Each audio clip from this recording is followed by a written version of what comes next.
frankly, when I first launched IBMC, ang nasa isip ko lang po is create a program, so additional revenue sa my business ko.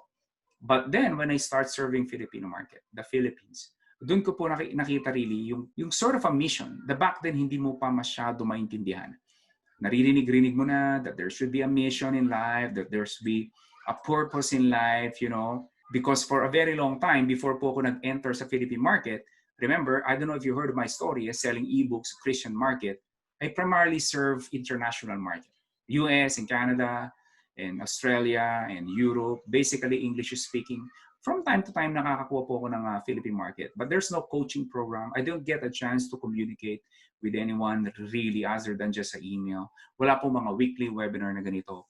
So when I start to teach, you know, this thing that I do in the Philippines, dun ko po slowly naramdaman yung mission in life. And I realized now what I've been doing for many years, it's not just really for myself, but it's really more for a training ground so that I can help a lot of people. I'm telling you right now, wala pong kapantay talaga, ay kinataba ng puso ko whenever I hear someone na nagkakaroon sila ng future, nagkakaroon sila ng hope.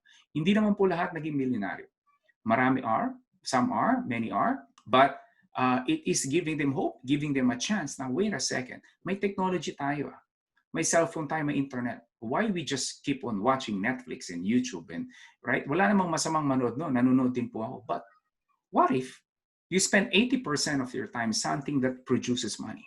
Wouldn't that be great? Wait, before you go, do not forget to click that red subscribe button below. Appreciate it. Thank you for watching.